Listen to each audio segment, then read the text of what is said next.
Nowadays, you hear about Deion Sanders as the face of the Colorado Buffaloes. There's a lot of hype around that team, and some even question if that attention is deserved. The problem with all this publicity is that people forget who this guy was back in his playing days. Sanders didn't just break NFL records, he broke human records. Athletes today are literally unable to do what he did in the 90s. What were those unbreakable records set by Deion Sanders? Was he really the only true shutdown corner to ever play the game? And what about that whole thing with baseball? This is The Gridiron. Deion Sanders was born in Fort Myers, Florida. His story is so different from other professional athletes, but it started off the same. He loved sports from a young age and wanted to be involved in all of them. As a teenager, he played 3 different sports at North Fort Myers High School: basketball, baseball, and football. It was actually during his basketball days that the nickname Primetime was born. Deion didn't discriminate against sports. He'd play them all. He was the same way about positions. For his high school football team, he played defensive back and also quarterback. When it was time for college, Deion was offered scholarships for all 3 sports. Even the MLB wanted him straight out of high school. But Deion chose Florida State University. Not only was it close to home, but it was the only school that would let him start in his freshman year for both football and baseball.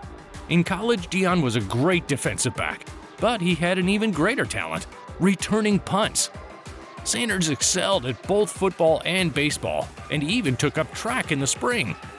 But we've heard these stories in the past. Tom Brady and Patrick Mahomes both played football and baseball at a high level. They both had the option to choose which one they wanted to play professionally, and they both chose football. But that's where Deion's story is different, because primetime wasn't a one-sport deal. Sanders is one of the very few to have played multiple sports professionally. He was drafted by the Atlanta Falcons and by the New York Yankees. He was the 5th overall pick in the 1989 NFL Draft. That was after sitting down with the Giants for an interview, just to tell them midway through that their draft pick wasn't high enough to get him, and then leaving. Deion had a way about him, and it often rubbed people the wrong way. When the Yankees drafted him, he started in the minors. When the Yankees finally invited him to spring training, they assigned him number 71. But Sanders wanted a lower number, preferably a single-digit one. The best the Yankees could do was give him number 30, the lowest number available. Many of the veteran players didn't like the special treatment he received, considering he had just gotten there. But this was who Sanders was. He was special, and he knew it. You could take Deion's NFL career alone, and he'd be known as the greatest cornerback in history. But he did all this while playing another professional sport. Don't forget, the shutdown corner was also an electric return man. He was playing 2 Hall of Fame careers at the same time. In 1989 with the Falcons, Deion had his first NFL punt return, and he technically fumbled it. However, it had to be re-kicked due to a penalty. On the second try, Deion took it 66 yards for a touchdown. The most amazing part about it was that just a day ago, he had hit a home run in the MLB. That made him the first and only person to ever hit a home run in the MLB and score a touchdown in the NFL in the same week. A first for humans, but not the only human first for Deion. He had another one later on in his career. Sanders kept playing for the Yankees, and he kept playing for the Falcons. He eventually signed with the Atlanta Braves in 1991. His rookie year with the Falcons, he intercepted 5 passes, forced 2 fumbles, and recovered 1 fumble. Over the 5 years he played for the Falcons, he had 24 interceptions. 3 of those he returned for touchdowns. His 1993 season, he had his career high, 7 interceptions in 1 season. Eventually, teams learned just to stop throwing his way. He'd either shut down the receiver he was covering, or he'd take the ball away. Still, Deion found a way to score however he had to. Those 5 years in Atlanta, he returned 2 punts and 3 kickoffs for touchdowns. His most memorable return might have come in 1992. That year, Louis Riddick was a rookie, and he recounts how it was a game where they were playing Washington, and Deion had not been around because he was playing baseball. He'd taken part in no practices or meetings and showed up on game day. And I remember, man, we were having our kickoff return meeting on the sideline because we're getting ready to go out there and do kickoff return. And I knew he was going to be back there. They were going to put him back there. And he walked into the huddle and he said, just give me a little room. Just give me a little room. I'm taking this thing to the house. Sure enough, Deion did exactly that. He was Atlanta's favorite person, not only for killing it on the Falcons football field, but also helping the Braves get to a World Series. He could do whatever he set his mind to. But when he wanted more than what the Falcons could offer, he went out and got that too. But Deion wanted more, and though in each of his last 3 years in Atlanta he was an All-Pro, he wanted a Super Bowl. So he left Atlanta and signed with the San Francisco 49ers in 1994. The show had shifted from the South to the West Coast, but it was still primetime. Deion had an insane year in his first year as a 49er. He had 6 interceptions, and 3 of them he returned for touchdowns. His 303 interception return yards led the league, which included one that went for 93 yards. Clearly, quarterbacks had forgotten to avoid throwing his way.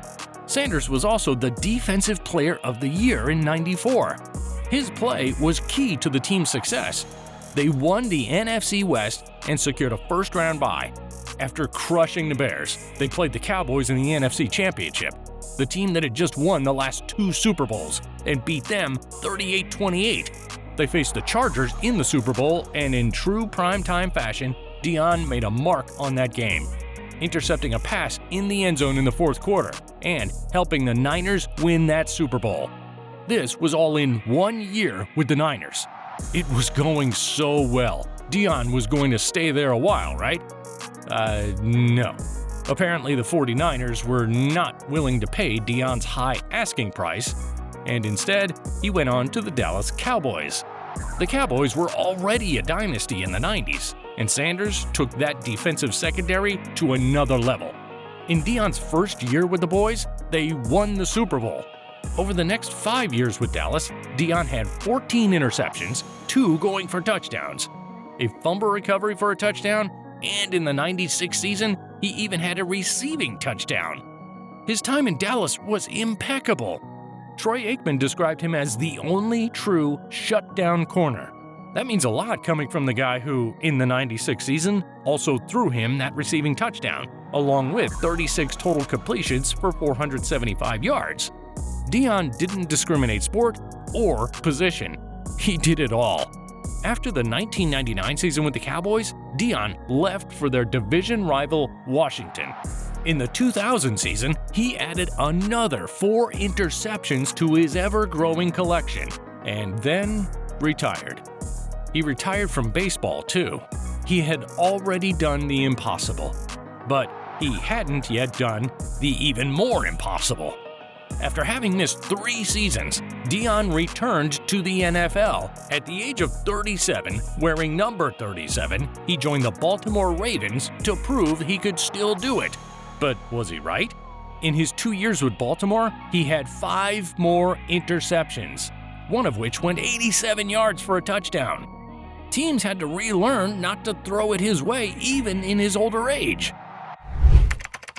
Deion played for 5 NFL teams: Atlanta, San Francisco, Dallas, Washington, and Baltimore. He also played for 4 MLB teams: New York, Atlanta, Cincinnati, and San Francisco. His career in the NFL is unmatched. He won 2 Super Bowls in back-to-back years with different teams. He's 4th all-time in interception return yardage and 2nd all-time in non-offensive touchdowns. He is one of only 2 players to score touchdowns in 6 different ways.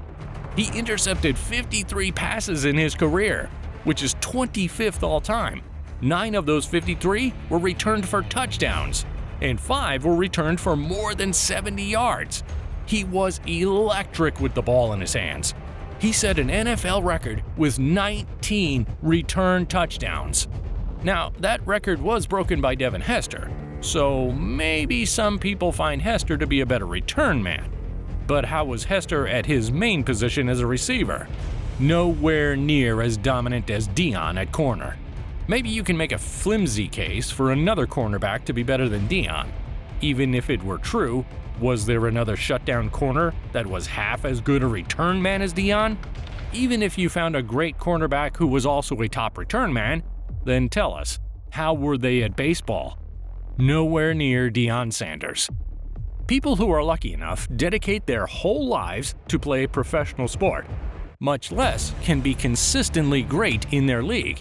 He was the best corner the NFL has ever seen, while also playing 12 years in the MLB, racking up 39 home runs, 168 RBIs, and 186 stolen bases.